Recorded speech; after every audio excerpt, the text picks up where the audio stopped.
Hello students, this is Archana Munjal teaching you food nutrition and dietetics as per the CBSE syllabus. In my last video, I taught you Unit 1, Chapter 1, Therapeutic Nutrition, and today I am going to take up Unit 1, Chapter 2, Therapeutic Diets. इस chapter में हम पढ़ेंगे कि dietetics जो कि एक medicine की branch है उसका स्कोप क्या है और डाइटिशियन का रोल हेल्थ केयर में क्या है। वैसे तो ये हम पिछले चैप्टर में भी पढ़ चुके हैं, पर इस चैप्टर में और भी ज़्यादा बातें इसमें क्लियर हो सकेंगी। और ये भी पढ़ेंगे कि डाइट्स जो हैं उनकी कंसिस्टेंसी कैसे अलग अलग होती है, कितनी तरह की डाइट्स होती हैं कंसिस्टेंसी के आधार पर। और साथ में हम ये समझेंगे या ये सीखेंगे कि एक नॉर्मल डाइट को थेरेप्यूटिक डाइट में क्यों और कैसे बदला जाता है। थेरेप्यूटिक डाइट के बारे में हमने चैप्टर 1 में भी पढ़ा था। थेरेप्यूटिक डाइट जो है वो नॉर्मल डाइट को मॉडिफाई करके या चेंज करके तैयार की जाती है। थेरेप्यूटिक डाइट को क्वालिटेटिवली या क्वांटिटेटिवली चेंज किया जाता है। कई बार कुछ पेशेंट्स ऐसे हैं जिनको किसी न्यूट्रिएंट की रिक्वायरमेंट नहीं होती है, कुछ न्यूट्रिएंट्स में हेर फेर करना पड़ता है, कोई ज़्यादा करना पड़ता है, कोई कम करना पड़ता है, तो क्वालिटेटिव चेंज कहलाता है। और कभी पेशेंट की नीड के अकॉर्डिंगली जो डाइट है उसकी क्वांटिटी को बदला जाता है। किसी की क्वांटिटी ज़्यादा करनी पड़ती है डाइट की, किसी की क्वांटिटी डाइट की कम करनी पड़ती है। तो थेरेप्यूटिक डाइट जो होती है वो पेशेंट की नीड के हिसाब से बनाई जाती है और हर पेशेंट के लिए अलग अलग टेलर की जाती है या बनाई जाती है, ताकि उसकी जो डिजीज़ है या उसकी जो हेल्थ की कंडीशन है उसको इम्प्रूव किया जा सके। और जो ये थेरेप्यूटिक डाइट्स होती हैं ये इस तरह से प्लान की जाती हैं, उनको प्लान करते हुए इस बात का भी ध्यान रखा जाता है कि जो मेडिसिन पेशेंट खा रहा है उसका भी असर पड़ता है पेशेंट की कंडीशन के ऊपर, तो वो भी माइंड में रख के थेरेप्यूटिक डाइट्स को प्लान किया जाता है। हॉस्पिटल डाइट पेशेंट को हॉस्पिटल्स के अंदर दी जाती है। जो इंडोर पेशेंट्स हॉस्पिटल में एडमिट हुए होते हैं उनको जो खाना दिया जाता है उसे हॉस्पिटल डाइट बोला जाता है। और हॉस्पिटल डाइट प्लान करते हुए इंडिविजुअल की न्यूट्रिशनल नीड्स को माइंड में रखा जाता है और इस बात का भी ध्यान रखा जाता है कि जो फूड ग्रुप्स हैं, basic food groups, 5 food groups जो हैं, उनको भी माइंड में रख के सारे न्यूट्रिएंट्स ताकि पेशेंट को दिए जा सकें, तभी ये डाइट प्लान होती है।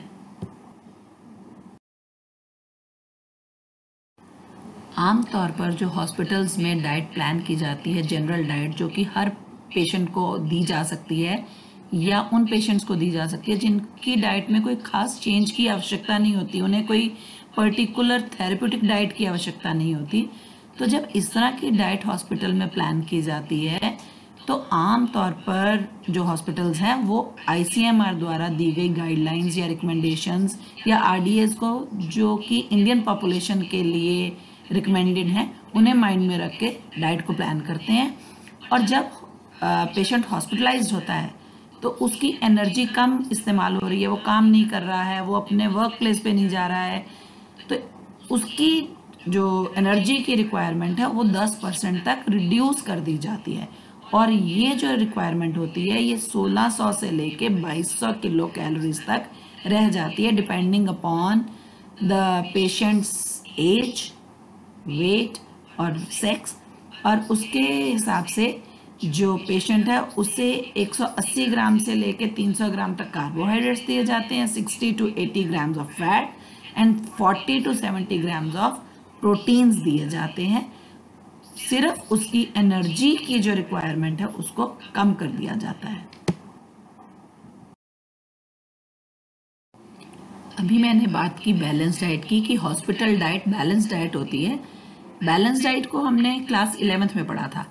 बैलेंस डाइट का मतलब है एक ऐसी डाइट जिसमें डिफरेंट फूड्स को इंक्लूड किया जाता है, डिफरेंट फूड ग्रुप्स बीच में शामिल किए जाते हैं, ताकि किसी इंडिविजुअल की energy, protein, vitamins, minerals, fats इत्यादि की जो रिक्वायरमेंट है वो पूरी की जा सके और उस इंडिविजुअल की हेल्थ और वेलबींग मेंटेन रहे। Now we come to reasons for modifying the diets. Diets को मॉडिफाई करने की ज़रूरत ही क्यों पड़ती है? डाइट्स को मॉडिफाई करने के बहुत सारे कारण हो सकते हैं। पहला कारण, कई बार किसी व्यक्ति की लाइफ को बचाने के लिए उसकी डाइट को मॉडिफाई करना पड़ता है। अगर वो व्यक्ति अपनी नॉर्मल डाइट खाता रहेगा तो उसकी लाइफ को थ्रेट हो सकता है। उसकी डाइट में हो सकता है कुछ ऐसी चीज़ें हों जिन्हें खाने से उसे ज़्यादा नुकसान हो सकता है, और यहाँ तक भी नुकसान हो सकता है कि उसकी लाइफ को जाने का खतरा हो सकता है। उसका एक एग्जाम्पल है सीलिएक डिजीज़ वाले पेशेंट। सीलिएक डिजीज़ है जिसमें कि इंडिविजुअल को ग्लूटेन से इंटॉलरेंस हो जाती है। ग्लूटेन को टॉलरेट नहीं कर पाती है बॉडी। जब इंडिविजुअल ग्लूटेन खाता है, ग्लूटेन क्या है? ग्लूटेन है वीट का प्रोटीन। तो कई बार कई लोगों को वीट सूट नहीं करता है, उन्हें ग्लूटेन से प्रॉब्लम होती है। जब वो ग्लूटेन खाते हैं, जब वो वीट खाते हैं और उनकी इंटेस्टाइन्स के अंदर ग्लूटेन जाता है तो उनकी इंटेस्टाइन्स को वो नुकसान पहुंचाता है। कई बार इतना ज़्यादा नुकसान पहुंचाता है कि उनकी लाइफ को भी थ्रेट हो जाता है। तो उनकी लाइफ को सेव करने के लिए उनकी डाइट को मॉडिफाई करना ज़रूरी होता है। उनकी लाइफ में जो डाइट है उसमें चेंज क्या लाया जा सकता है कि उनकी डाइट में से वीट को बिल्कुल बाहर निकाल दिया जाए और उसकी जगह उन्हें कोई और ग्रेन दे दिया जाए, जैसे ज्वार, बाजरा, इन चीज़ों की वो रोटी खा सकते हैं। तो ऐसे लोग जो हैं मैदे से बनी हुई चीज़ें या आटे से, गेहूं के आटे से बनी हुई चीज़ें नहीं खा पाते हैं। तो ये लोग ब्रेड, बिस्किट, केक अपनी डाइट में से इन्हें निकालना पड़ता है, ये बिल्कुल नहीं खा पाते हैं। तो इस कारण से भी डाइट को मॉडिफाई करना ज़रूरी हो जाता है।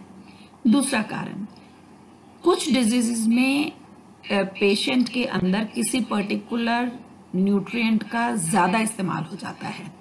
तो उस न्यूट्रिएंट को दोबारा बॉडी के अंदर रिप्लीट करने के लिए मतलब दोबारा उसको उस कमी को पूरा करने के लिए उसकी डाइट को मॉडिफाई करना ज़रूरी हो जाता है। जैसे कैंसर का पेशेंट हो या कोई इंटेस्टाइनल डिजीज़ वाला पेशेंट हो जिसकी इंटेस्टाइन्स में कुछ प्रॉब्लम हो, तो इस तरह के पेशेंट्स में प्रोटीन बहुत ज़्यादा मात्रा में कंज्यूम हो जाता है। तो उस प्रोटीन की कमी को पूरा करने के लिए उस व्यक्ति की जो डाइट है उसमें प्रोटीन की मात्रा को बढ़ाना पड़ता है।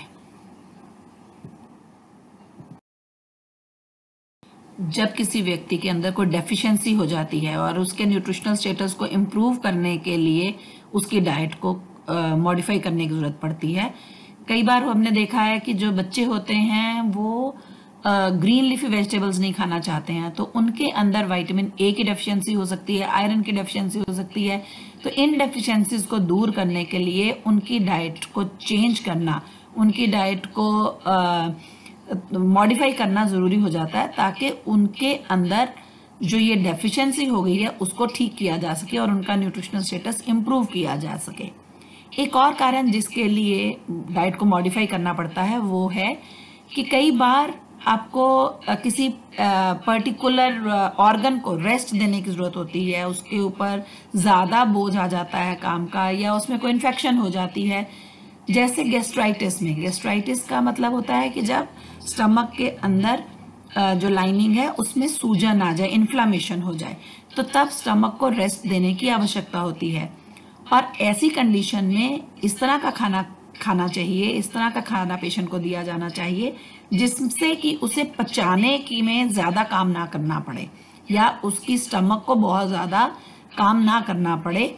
और ऐसा डाइट जो हो सकती है, जैसे हम उसको सॉफ्ट फूड दे सकते हैं, खिचड़ी दे सकते हैं, कोई लिक्विड डाइट दे सकते हैं, जूस दे सकते हैं जैसे, ताकि उसकी स्टमक को खाने को पचाने में कम एफर्ट करनी पड़े। तो इस कंडीशन में भी डाइट को मॉडिफाई किया जाता है।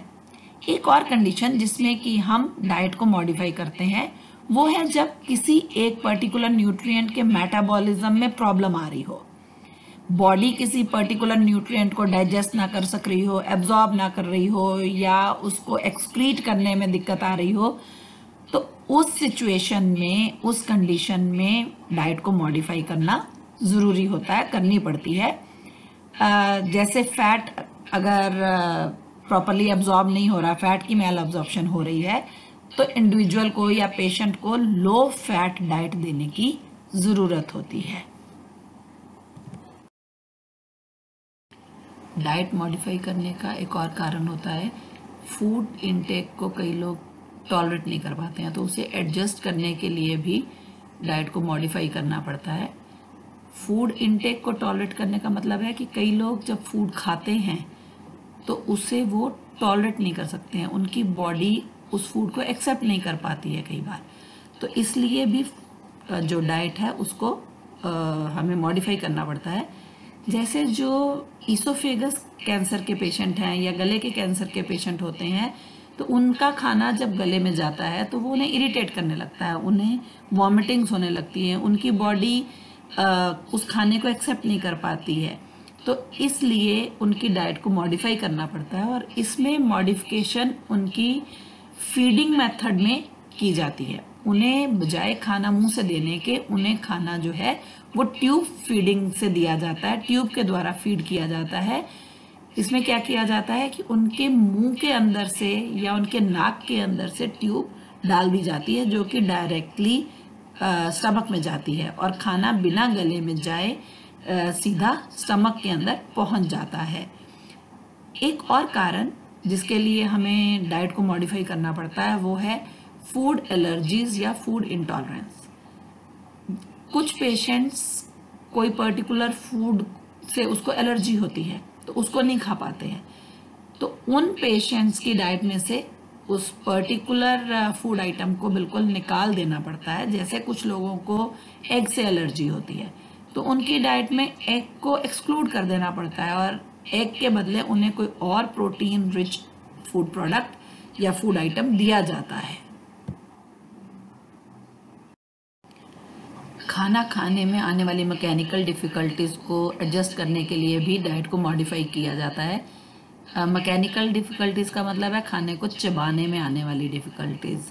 जैसे जो एल्डरली लोग हैं उन्हें नॉर्मल खाना खाने में, क्योंकि वो नॉर्मल खाना जो है उन्हें हार्ड लगता है, खाना खाने में मुश्किल आती है, तो उनके लिए फूड का टेक्सचर या कंसिस्टेंसी बदलनी पड़ती है। उन्हें सॉफ्ट खाना दिया जाता है। जैसे बुज़ुर्ग लोग जो हैं वो सैलड नहीं खा सकते कटा हुआ, तो उन्हें अगर सैलड दिया जाए तो उन्हें सैलड देने के लिए ऐसा किया जा सकता है कि सैलड को आप ग्रेट करके उन्हें दे सकते हैं, तो कंसिस्टेंसी को या टेक्सचर को बदलना पड़ता है।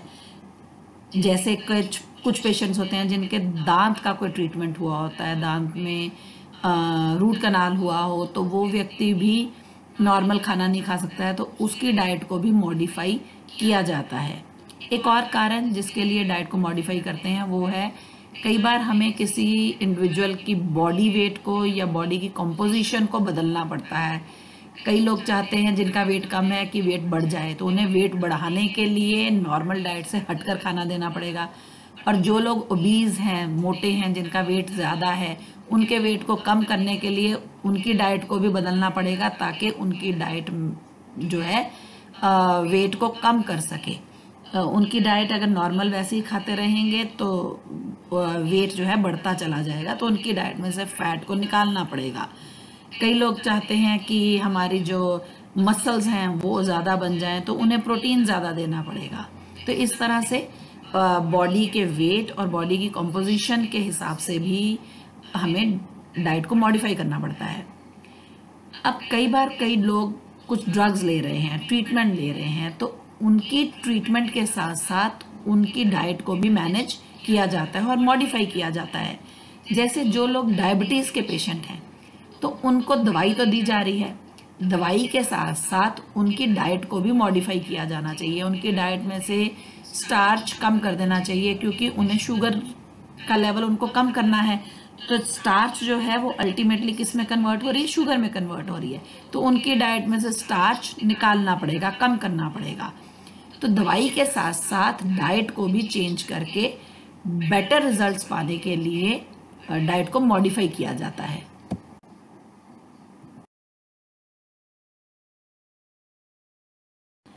Now we come to types of dietary adaptations for therapeutic needs. इसमें हम पढ़ेंगे कि डिफरेंट थेरेप्यूटिक नीड्स वाले लोगों के लिए डाइट्स को किस किस तरह से अडेप्ट किया जाता है, या डिफरेंट डाइटरी अडेप्टेशंस की क्या क्या टाइप्स होती हैं, और किस बीमारी में किस तरह से डाइट को अडेप्ट किया जाना चाहिए। जब एक नॉर्मल डाइट को थेरेप्यूटिकली मॉडिफाई किया जाता है या किसी बीमारी के लिए उसमें चेंजेस किए जाते हैं, तो जो न्यूट्रिशन का प्रिंसिपल होता है उसे ध्यान में रखना पड़ता है। उसे भूलकर डाइट को हम मॉडिफाई प्रॉपरली नहीं कर पाएंगे। इसका क्या मतलब है कि जब हम डाइट को मॉडिफाई कर रहे हैं तो हमें इस बात का भी ध्यान रखना चाहिए कि पेशेंट की डाइट बैलेंस्ड हो, उसे सब न्यूट्रिएंट्स अवेलेबल हों और उसकी डाइट में एक न्यूट्रिएंट्स का प्रॉपर बैलेंस होना चाहिए ताकि हर न्यूट्रिएंट की रिक्वायरमेंट पेशेंट की पूरी हो सके।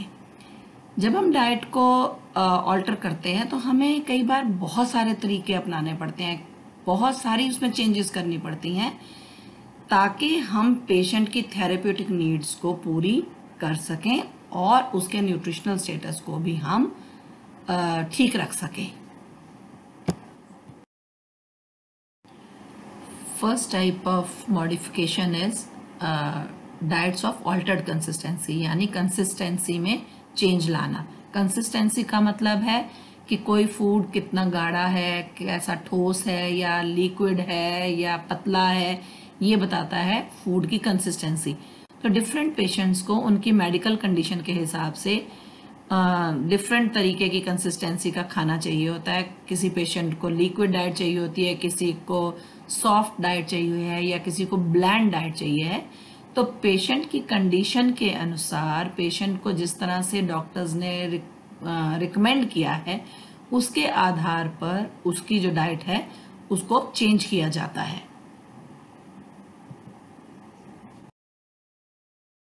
So here is a flow chart to show the change in consistency of foods. Hospital diets जो होती हैं वो नॉर्मल डाइट्स होती हैं।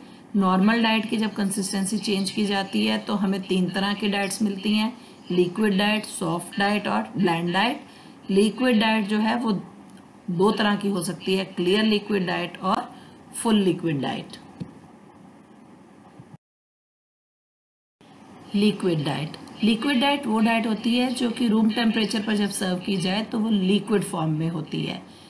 ये डाइट्स फेब्राइल स्टेट्स में या बुखार की स्थिति में, पोस्ट ऑपरेटिवली या सर्जरी के बाद की स्थिति में पेशेंट को दी जाती है जब पेशेंट सॉलिड फूड खा नहीं पाता है, और जब किसी को स्टमक की कोई इन्फेक्शन हो जाए या कोई और डाइजेस्टिव प्रॉब्लम हो जाए और सॉलिड फूड वो ना डाइजेस्ट कर पाए तब भी उसे लिक्विड डाइट दी जाती है। डायरिया या वॉमिटिंग की कंडीशन में पेशेंट का लिक्विड का लॉस बहुत हो जाता है, तो उस लिक्विड को दोबारा बॉडी में देने के लिए या उस कमी को पूरा करने के लिए लिक्विड डाइट देने की जरूरत पड़ती है। लिक्विड डाइट 2 तरह की होती है, क्लियर लिक्विड डाइट और फुल लिक्विड डाइट या fluid diet. Clear liquid diet बिल्कुल लिक्विड होती है रूम टेम्परेचर पर और क्लियर होती है, इसमें कोई भी सॉलिड पार्ट नहीं होता है। और ये डाइट तब देने की जरूरत पड़ती है जब व्यक्ति में पानी की कमी हो रही हो या इलेक्ट्रोलाइट की कमी हो रही हो और उसे डिहाइड्रेशन होने से बचाने के लिए क्लियर लिक्विड डाइट देने की जरूरत पड़ती है। जैसे पानी है वो क्लियर लिक्विड डाइट है, ORS है, oral rehydration solution, that is again clear liquid diet. तो इलेक्ट्रोलाइट और पानी की कमी को पूरा करने के लिए जैसे वॉमिटिंग की कंडीशन में या सीवियर डायरिया की कंडीशन में वाटर और इलेक्ट्रोलाइट्स का लॉस बहुत ज़्यादा हो जाता है और व्यक्ति डिहाइड्रेटेड फील करने लगता है, तो उस डिहाइड्रेशन को रोकने के लिए या व्यक्ति को रिहाइड्रेट करने के लिए क्लियर लिक्विड डाइट दी जाती है। क्लियर लिक्विड डाइट कुछ अमाउंट ऑफ एनर्जी तो दे सकती है, लेकिन इसमें बाकी न्यूट्रिएंट्स की कमी रहती है, इसमें फाइबर की भी कमी होती है, इसलिए ये डाइट न्यूट्रिशनली इनएडिक्वेट होती है। मतलब इसमें न्यूट्रिशन की रिक्वायरमेंट्स पूरी नहीं होती है, न्यूट्रिएंट्स की कमी रहती है, इसलिए ये डाइट जो है बहुत शॉर्ट पीरियड के लिए 1 या 2 दिन के लिए ही पेशेंट को दिए जाने चाहिए, जब तक कि वो बिल्कुल भी फूड को टॉलरेट नहीं कर पा रहा है। क्लियर लिक्विड डाइट के कुछ एग्जांपल्स हैं वाटर, स्ट्रेन्ड फ्रूट जूस को छान कर देना, कोकोनट वाटर, लाइम जूस, वे वाटर होता है जो पनीर बनाते हुए जो पानी निकलता है उसको कहते हैं वे वाटर। अरारूट का पानी, पानी में अरारूट घोलकर। राइस कांजी वो पानी है जो जब चावलों को खुले पानी में पकाया जाए और जो ऊपर पतला पानी आए वो राइस कांजी कहलाती है। दाल का क्लियर सूप, दाल बनाते हुए पतला पतला ऊपर से पानी निकाल लें तो वो क्लियर दाल सूप होगा। स्ट्रेन्ड वेजिटेबल या मीट सूप, मीट या वेजिटेबल के सूप को छान कर क्लियर लिक्विड डाइट बनाया जाता है। चाय या कॉफ़ी जिसमें दूध ना हो, पतली चाय या कॉफ़ी बिना दूध के, वो भी क्लियर लिक्विड डाइट में आती है। कार्बोनेटेड ड्रिंक, आइस पॉप्स होती हैं ये बर्फ़ के गोले, बर्फ़ की जो कैंडीज हैं, जैसे आप आइसक्रीम खाते हैं बर्फ़ वाली, वो आइस पॉप्स होती हैं। ये सब क्लियर लिक्विड डाइट के एग्जाम्पल्स हैं। फुल लिक्विड डाइट में वो फूड्स या फ्लूइड्स आते हैं जो रूम टेम्परेचर पर लिक्विड या सेमी लिक्विड होते हैं। और ये जो डाइट है ये क्लियर लिक्विड डाइट और रेगुलर डाइट के बीच की डाइट होती है। जब पेशेंट की सर्जरी होती है और उसमें एनर्जी नहीं होती तो पहले उसे क्लियर लिक्विड डाइट दी जाती है। 2-3 दिन के बाद जब उसमें कुछ एनर्जी आ जाती है तो उसे फुल लिक्विड डाइट पिलाया जाता है और धीरे धीरे उसे रेगुलर डाइट देनी शुरू की जाती है।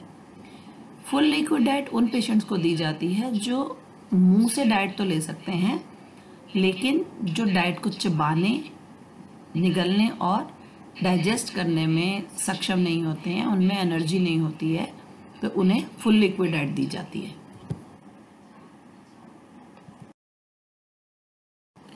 फुल लिक्विड डाइट में क्लियर लिक्विड डाइट से ज़्यादा कैलोरीज होती हैं, इसलिए ज़्यादा एनर्जी दे सकती है और इसमें बाकी न्यूट्रिएंट्स भी काफ़ी मात्रा में होती हैं, पर इसमें फाइबर की कमी होती है।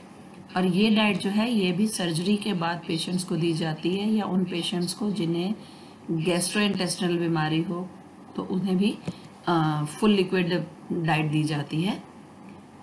फुल लिक्विड डाइट में जो प्रोटीन और विटामिन की कमी रहती है उसे पूरा करने के लिए सप्लीमेंट्स दिए जा सकते हैं। जैसे प्रोटीन की कमी को पूरा करने के लिए प्रोटीन फार्मूले आते हैं, बहुत सारे पाउडर्स आते हैं प्रोटीन के, उन्हें दिया जा सकता है। विटामिन्स की डेफिशिएंसी को पूरा करने के लिए विटामिन्स के कैप्सूल्स या टेबलेट्स दिए जा सकते हैं और फाइबर सप्लीमेंट्स भी दिए जा सकते हैं इन the form of isabgol. Vegetable soups, vegetables को उबाल के उन्हें पानी के साथ ही ब्लेंड कर लेना। क्रीम सूप्स जिसमें क्रीम या दूध डालकर जिन सूप्स में बनाया जाता है उन्हें क्रीम सूप्स कहते हैं। दाल सूप्स, दाल और पानी को इकट्ठा मैश करके ब्लेंड करके जो सूप तैयार होता है वो दाल सूप है। फ्रूट जूसेस बिना छने हुए, लस्सी, छाछ, हॉट चॉकलेट, दही, चाय या कॉफ़ी दूध के साथ, कस्टर्ड, हाफ बॉइल्ड एग या पोच्ड एग। पोच्ड एग होता है जब पानी को उबाल लिया जाता है और उसमें अंडा तोड़ दिया जाता है और उसी पानी में अंडे को पकाया जाता है, तो वो एग होता है पोच्ड एग। ये सब एग्जाम्पल्स फुल लिक्विड डाइट के हैं। Now we come to soft diet. Soft diet जैसे कि नाम से ही मालूम हो रहा है कि ये फूड सॉफ्ट होते हैं और इस डाइट में, इन फूड्स में सीजनिंग बहुत हल्की की जाती है, बहुत कम मसालों का प्रयोग किया जाता है और ये ऑलमोस्ट रेगुलर डाइट की तरह ही होती है।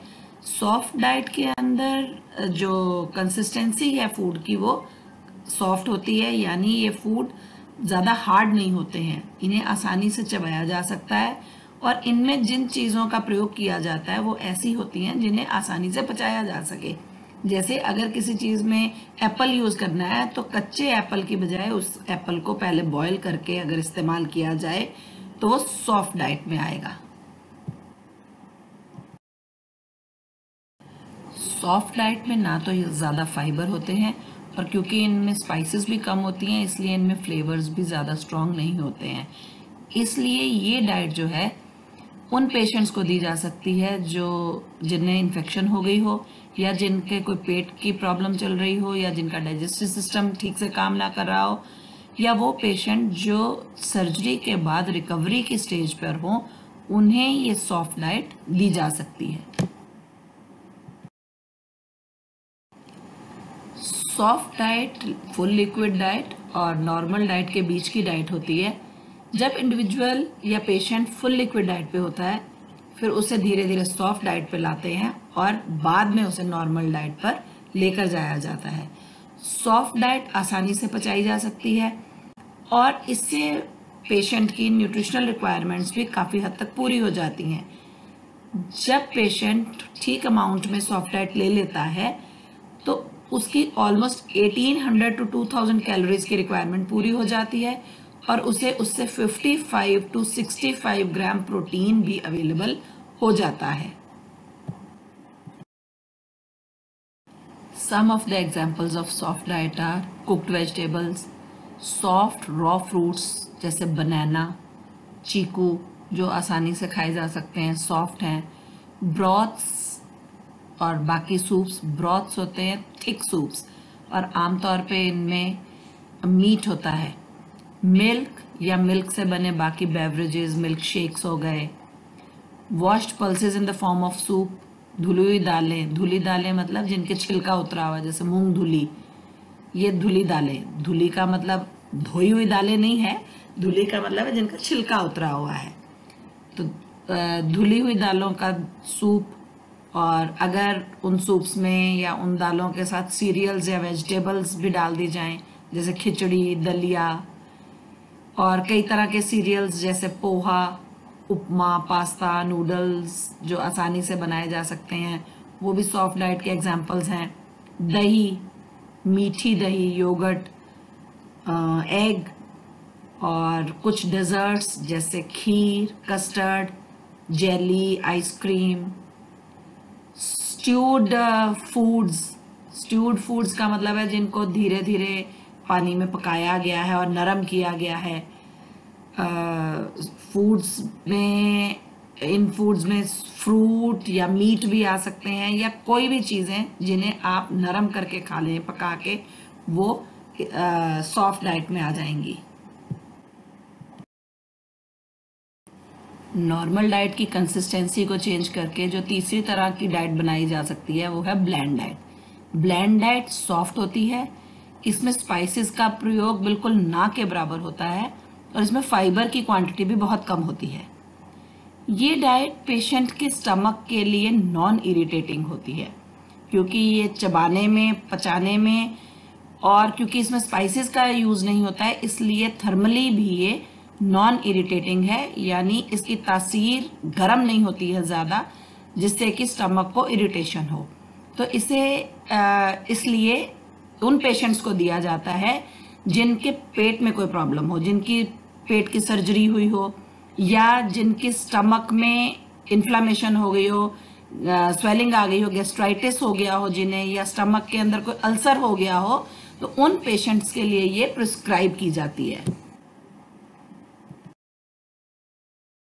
सम ऑफ द फूड्स जिनको हम ब्लेंड डाइट में इंक्लूड कर सकते हैं वो मिल्क या मिल्क से बने उत्पादन, और मिल्क कौन सा होगा जिसका फैट कंटेंट कम हो या बिल्कुल फैट फ्री हो जो, और उसके अलावा जो पास्ता है रिफाइंड सीरियल से बना हुआ, जैसे मैदा है, मैदा रिफाइंड सीरियल है, उसमें से फाइबर कंटेंट निकला हुआ है, तो उसका बना पास्ता भी हम ब्लेंड डाइट में यूज़ कर सकते हैं। ब्रेड, क्योंकि ब्रेड भी अगेन मैदे से बनती है।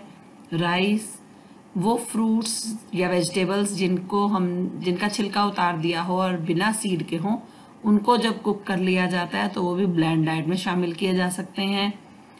एग्स जिनको स्टीम किया गया हो, बेक किया गया हो या ग्रिल किया गया हो, और लीन टेंडर मीट। लीन टेंडर मीट का मतलब है वो मीट जिसमें फैट का जो कंटेंट है वो बहुत कम हो और जो मीट सॉफ्ट हो चुका हो, अच्छी तरह कुक हुआ हो, जैसे फिश है, पोल्ट्री है, ये सब स्टीम करके यूज़ किए जा सकते हैं, बेक करके या ग्रिल करके भी पेशेंट को दिए जा सकते हैं as bland diet. Cream, butter, puddings, custard, soups, ये सारी चीज़ें ऐसी हैं जो कि ब्लेंड डाइट के अंदर इंक्लूड की जा सकती हैं। जब पेशेंट को ब्लेंड डाइट देने की ज़रूरत होती है तो उसकी डाइट में फ्राइड या फैटी फूड्स जिनमें फ़ैट की क्वांटिटी ज़्यादा होती है, या strong flavoured foods, strong T, coffee, alcoholic beverages, high fibre foods, hot soups and beverages. Hot soups and beverages से मतलब है जिनमें स्पाइसेस ज़्यादा हैं, ना कि गरम ज़्यादा है। जिनमें स्पाइसेस ज़्यादा हैं उन सूप्स को या बेवरेजेस को बोलेंगे hot soups and beverages. Condiments and spices, whole grains rich in fibre, strong cheese, ये सब चीज़ें उनकी डाइट में अवॉइड करनी चाहिए। ये सब चीज़ें उनकी डाइट में नहीं होनी चाहिए। Second type of modification is modification in quantity. Patient की क्लिनिकल कंडीशन को देखते हुए कई बार उसकी डाइट में कुछ चीज़ों को रिस्ट्रिक्ट करना पड़ता है, कंट्रोल करना पड़ता है, या उसे कम वो चीज़ें देनी पड़ती हैं depending upon the requirement of the condition. जैसे हाई ब्लड प्रेशर वाले पेशेंट को सोडियम रिस्ट्रिक्टेड डाइट देनी होती है, उसकी डाइट में सोडियम कम देना होता है, इसलिए उसे सॉल्ट कम दिया जाता है। या जो पेशेंट जिनकी एब्डोमेन की सर्जरी होनी हो, पेट की सर्जरी होनी हो, तो सर्जरी से पहले और बाद में उनके बावल को रेस्ट देना पड़ता है और उसके लिए उन्हें लो रेसिड्यू डाइट या लो फाइबर डाइट देनी पड़ती है। लो रेसिड्यूअल डाइट का मतलब है जिससे स्टूल कम प्रोड्यूस हो, ताकि उनकी बावल को मूवमेंट ज़्यादा ना करनी पड़े।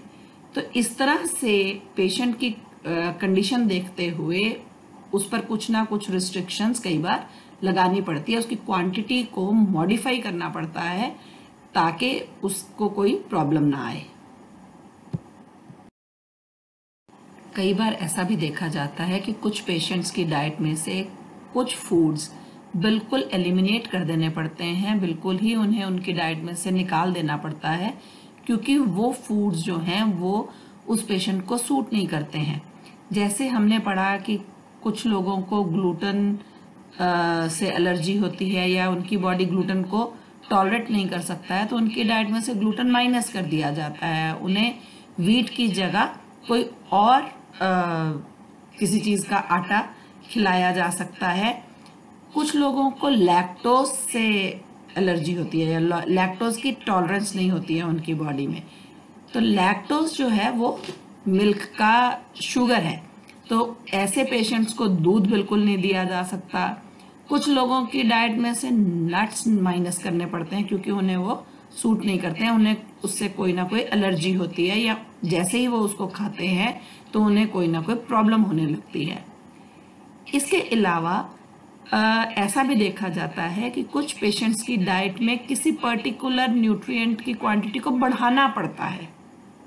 जैसे अगर किसी पेशेंट को कॉन्स्टिपेशन है, कब्ज हो गई है, तो उसकी डाइट में फाइबर कंटेंट बढ़ाना पड़ेगा या उसे हाई पोटाशियम डाइट देनी पड़ेगी।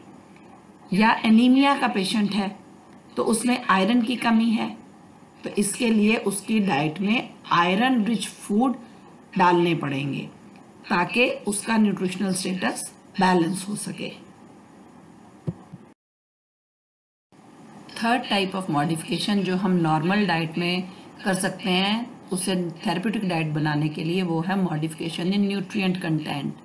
प्रोटीन, फैट, कार्बोहाइड्रेट के कंटेंट में मॉडिफिकेशन ला करके हम डाइट को थेरेप्यूटिक बना सकते हैं।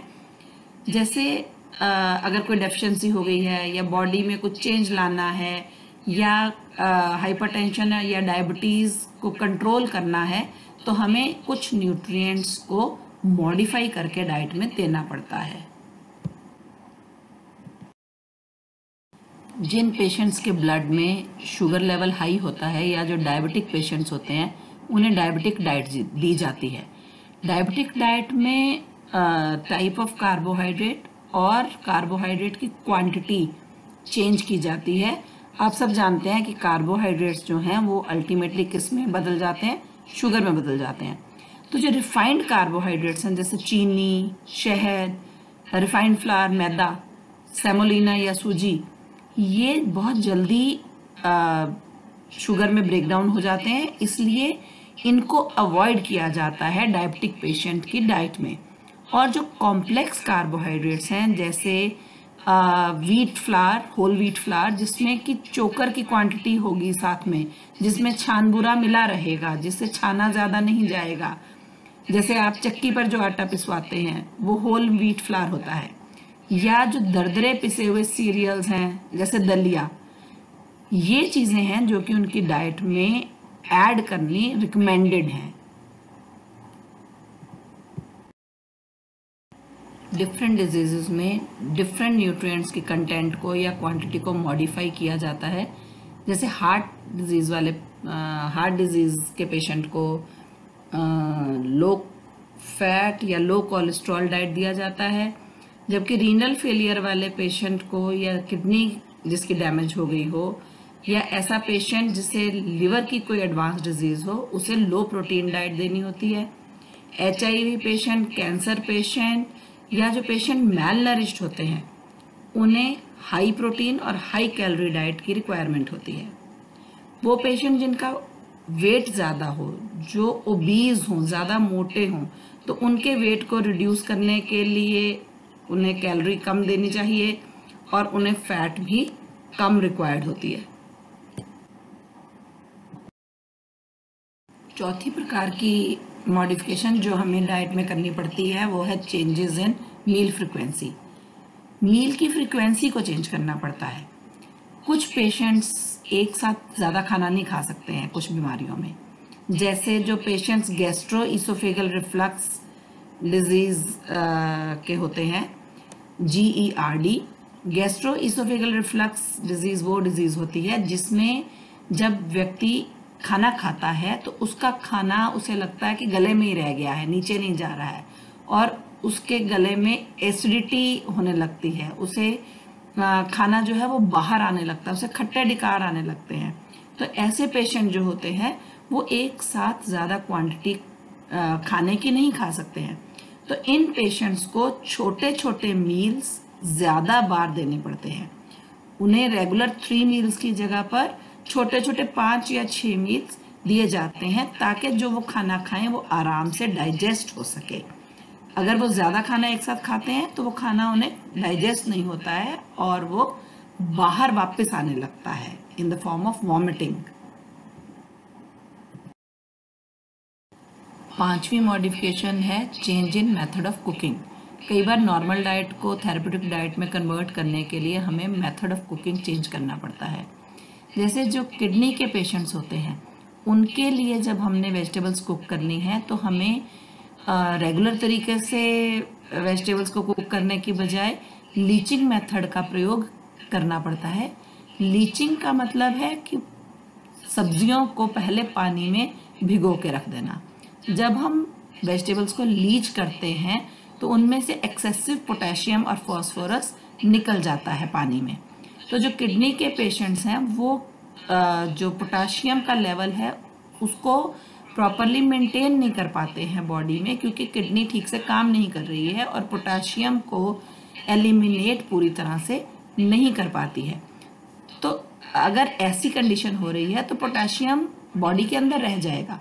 तो पोटेशियम ज़्यादा बॉडी के अंदर रहना हानिकारक हो सकता है, इसलिए मेथड ऑफ कुकिंग को चेंज किया जा सकता है। बजाय कि हम ऐसे ही वेजिटेबल्स को कुक करें, हम पहले वेजिटेबल्स को सोक करके रख देंगे ताकि एक्सेसिव पोटेशियम पहले ही निकल जाए और किडनी को ज़्यादा काम ना करना पड़े पोटेशियम को एलिमिनेट करने के लिए।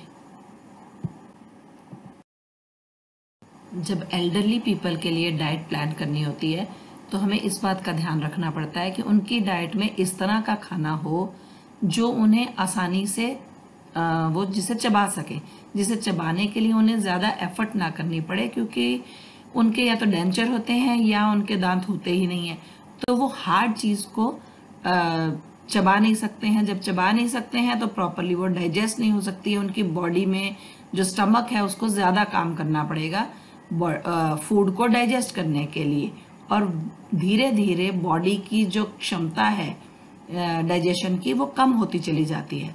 तो इस तरह से जब हमने एल्डरली पीपल के लिए डाइट बनानी होती है तो हमें मैकेनिकल ऑपरेशंस या मैकेनिकल प्रोसेसिंग ज़्यादा करनी पड़ती है, जैसे चीज़ों को ब्लेंड कर देना, मिक्सी में पीस देना, या उन्हें मैश करके दे देना, या बहुत छोटा छोटा चॉप करके देना, ताकि उन्हें ये जो च्यूइंग का प्रोसेस है उसे कम करना पड़े।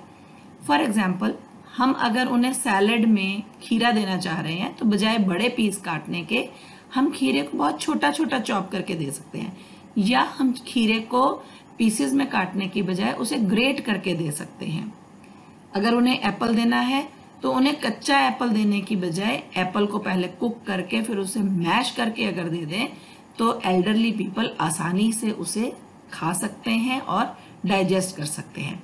जैसे कई चीज़ों को हम अगर हार्ड हैं तो उन्हें मिक्सी में अगर चला दें, पीस दें, तब भी एल्डरली पीपल आसानी से उसे खा सकेंगे। और जो स्टीमिंग का प्रोसेस है, बेकिंग का प्रोसेस है या ग्रिलिंग का प्रोसेस है, मेथड ऑफ कुकिंग है, ये जो है ये फूड को सॉफ्ट कर देते हैं। तो जब हम पेशेंट को ब्लैंड डाइट पर रखते हैं तो हम उस पेशेंट को स्टीम्ड, बेक्ड या ग्रिल्ड फूड अगर देंगे तो उसको ज़्यादा फायदा होगा और वो आसानी से उस फूड को चबा पाएगा और डाइजेस्ट कर पाएगा। तो इस प्रकार से अगर हम मेथड में चेंज ले आते हैं तो हमारे पेशेंट को फायदा होता है। सिक्स्थ एंड लास्ट मॉडिफिकेशन जो कि नॉर्मल डाइट को थेरेप्यूटिक डाइट में बदलने में हेल्प करती है वो है modification in the method of feeding. जो पेशेंट मुंह से डाइट ले सकता है उसे मुंह से डाइट देना या ओरल फीडिंग देना रिकमेंडेड होता है। इस तरह की डाइट से पेशेंट को एडिक्वेट न्यूट्रिशन मिल जाती है, उसकी न्यूट्रिशनल रिक्वायरमेंट सारी पूरी हो जाती है। लेकिन कई बार कुछ पेशेंट्स ऐसे होते हैं जो कि मुंह से डाइट नहीं ले सकते हैं, तो उनके लिए मेथड ऑफ फीडिंग को चेंज करना पड़ता है, मॉडिफाई करना पड़ता है।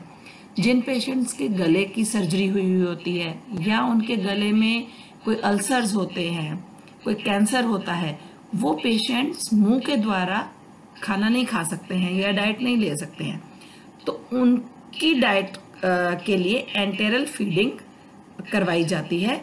एंटेरल फीडिंग का मतलब है ऐसा मेथड जिसमें नाक के द्वारा फीडिंग ट्यूब डाल दी जाती है और पेशेंट को उसके थ्रू लिक्विड डाइट दे दी जाती है और ये जो फीडिंग ट्यूब है डायरेक्टली स्टमक में जाकर निकलती है। कई बार पेशेंट्स को बहुत ज़्यादा जल्दी एनर्जी लेने की ज़रूरत होती है और उन्हें मुंह के द्वारा वो या ट्यूब के द्वारा वो एनर्जी नहीं ली जा सकती है, या उन्हें फीड करवाने के लिए कई बार वेन्स के थ्रू फीड करवाना पड़ता है। तो ऐसी फीडिंग का मेथड जो है उसे पेरेंटरल फीडिंग कहते हैं। आपने कई बार देखा हुआ होगा हॉस्पिटल्स में लोगों को वेन्स के थ्रू ग्लूकोज चढ़ाते हुए। जो पेशेंट अनकॉन्शियस हैं, जो बेहोश हैं, उन्हें इस तरह की फीडिंग करवानी पड़ती है। तो ये हमने पढ़ा कि डिफरेंट डिजीजेस में डिफरेंट टाइप ऑफ मॉडिफिकेशंस करनी पड़ती हैं डिफरेंट पेशेंट्स के लिए, ताकि उनकी न्यूट्रिशनल रिक्वायरमेंट्स मीट हो सकें और एक पेशेंट का न्यूट्रिशनल स्टेटस ठीक रह सके। So here we finish with the second chapter of Unit 1. Hope you must have understood what is a therapeutic diet, why a diet needs to be modified, and different types of modification that a dietitian can use to modify a normal diet into a therapeutic diet. See you in your next class with next chapter, chapter 3, nutrition and infection. Take care and stay safe.